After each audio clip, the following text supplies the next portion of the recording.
مل لیا۔ سردیوں میں زیادہ احتیاط کرنی ہوگی کیونکہ اس وقت گرمی ہے تو پانی جلدی پھیل گیا اور وہ اعضاء میرے جو ہے اس پر پانی دیکھیں تر ہو گئے، لیکن دھلے نہیں ہے، اس لیے کہ دھلنے کی تعریف یہ ہے کہ ہر جگہ سے کم از کم 2 قطرے بہہ جائیں۔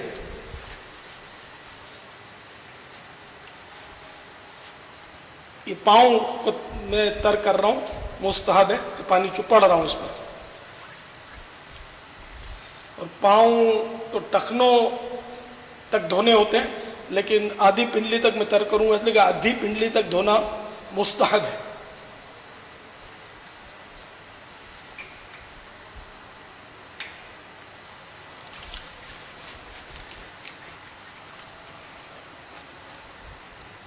تو اس طرح یہ اعضاء جلدی بھی دھل جاتے ہیں اور کم پانی خرچ ہوتا ہے، اور اطمینان بھی جلدی حاصل ہوتا ہے کہ پانی بہہ گیا۔ بنا خشک اعضاء پر پانی ڈالنے سے یہ ہوتا ہے کہ بعض جگہ سے پانی بہتا ہے اور بعض اوقات بعض جگہ سوکھی رہ جاتی، خصوصاً سردیوں میں یہ بہت امکان ہوتا ہے کہ سوکھی رہ جائے جگہ اگر زیادہ احتیاط نہ کی جائے تو۔ ان کونوں کھانچوں میں زیادہ پانی ملنا چاہیے،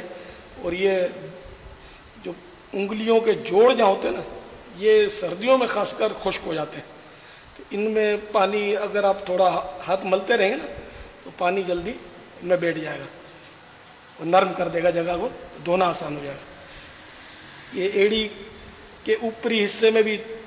بعض اوقات معمولی سے پھٹن ہو جاتی ہے تو بھی خشک ہوتی جگہ، پانی بہنا ذرا دشوار ہوتا ہے اس میں۔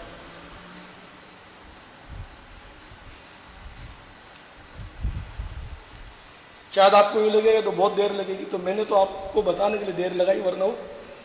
جلدی ہو جاتی ہے ترکیب۔ اب میں ہاتھ دھو رہا ہوں، 3 بار ہاتھ دھونا سنت ہے، اور چونکہ یہ میں نے 3 مرتبہ ہاتھ دھوئے، لیکن آپ کو شاید یوں لگا ہوگا 3 بار دھوئے تو نہیں، تو چونکہ میں بہتے نل کے نیچے میں نے ہاتھ دھوئے نا، تو جب کوئی پانی بہہ رہا ہو، چاہے وہ نل سے بہہ رہا ہو، تو اس کے نیچے اتنی دیر ہاتھ اس پانی میں رکھ دینا کہ 3 بار دھونے جتنا اس میں پانی بہہ جائے، تو یہ تسلیس کی سنت ادا ہو جاتی ہے، 3 بار دھونے کی سنت ادا ہو جاتی ہے۔ اور ہاتھ دھونے کے بعد اب یہ خلال کرنا بھی سنت ہے انگلیوں کا ہاتھ کی۔ ہاتھ دھونے کے بعد اب مسواک کی جائے گی۔ مسواک کو پکڑنے کا طریقہ یہ کہ چھوٹی انگلی اور انگوٹھا مسواک کے نچلے حصے پر اور 3 انگلیاں اوپر رکھنی ہیں،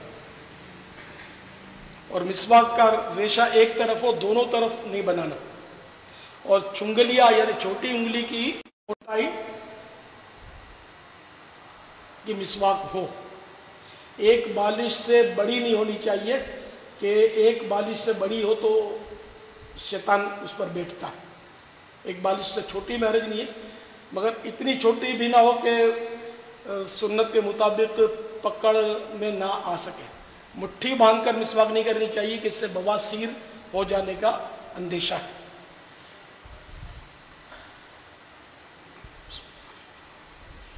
اور ہر عضو دھوتے وقت درود شریف پڑھنا ہے،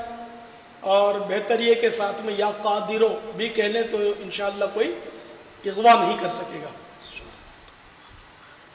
مسواک دھونی ہے،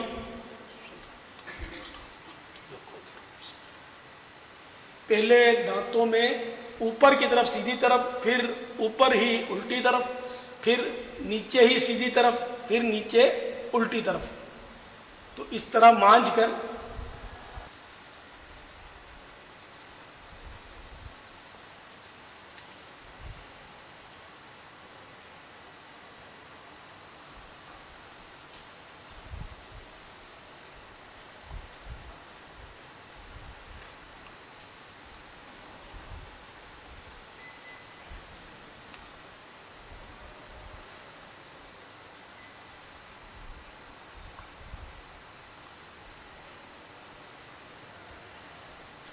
یہ ایک بار ہو گئی، اس کو دھو لیجئے، دھونے کے بعد دوبارہ اسی طرح مسواک کیجیے۔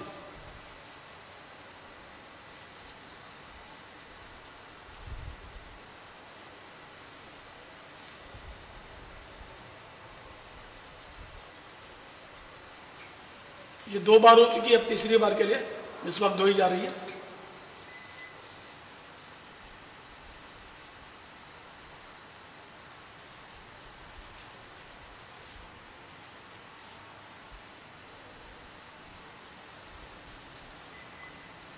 تین بار میں مسواک کر چکا، اب اس کو دھو کر کسی جگہ کھڑی رکھیں۔ لٹا کر رکھنا نہیں ٹھیک، کہ لٹا کر رکھنے سے عقل میں خرابی ہو جانے کا اندیشہ ہے۔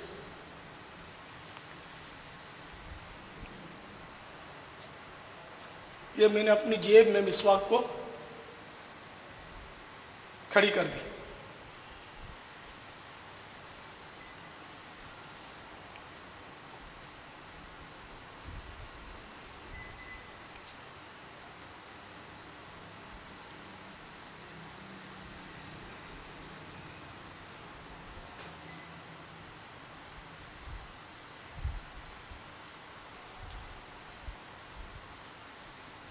صاحب یہ کیا عمل فرما رہے ہیں؟ یہ میرے منہ میں مسواک کے ریشے ٹوٹ کر آ گئے تھے، وہ میں نکال رہا تھا کہ یہ مسواک جو ہے اعلی ادائے سنت ہے، اس کو پھینک دینا ٹھیک نہیں۔ اس کو جب یہ قابل استعمال نہ رہے تو ادب کی جگہ رکھنا چاہیے، یا ٹھنڈی کر دیں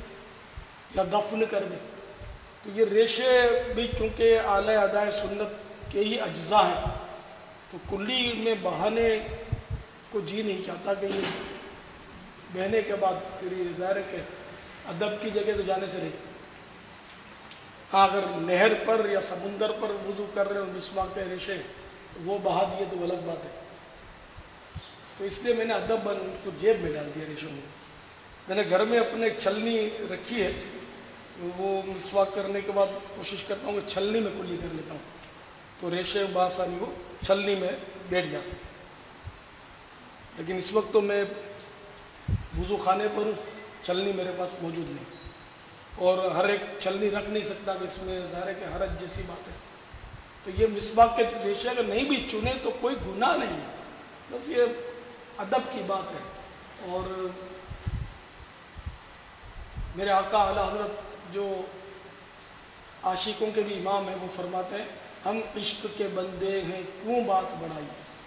تو میں نے جو فعل کیا ظاہر ہے وہ شریعت سے نہیں ٹکراتا، بلکہ انشاءاللہ مجھے اس پر ثواب ملے گا کہ میں آقا کی سنت ادا کرنے کے آلے کے اجزاء کا میں نے احترام کیا الحمدللہ۔ اور جو ایسا نہیں کرتا میں نہ اس کو برا بولتا ہوں نہ غلط بولتا ہوں۔ اب 3 بات کلیاں کرنی ہیں، اور کلیوں میں یہ ذہن میں رہے کہ بعض لوگ جلدی میں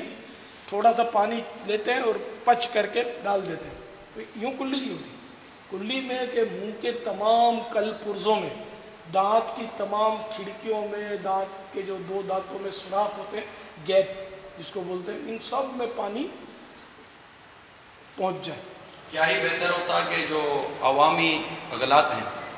ان کی بھی نشاندہیاں فرما دیتے کہ وہ کس طرح کی کلی عوامی انداز میں کی جاتی ہے جس کا کرنا درست نہیں ہے۔ عوام کو جو دیکھا ہے میں نے بعض لوگوں کو کہ وہ جب کلی بس تھوڑا سا منہ میں وہ چلو لیتے اور پچ کر کے دوبارہ پھینک دیتے، تو اس طرح تو منہ میں پانی نہیں پہنچے، کیونکہ حلق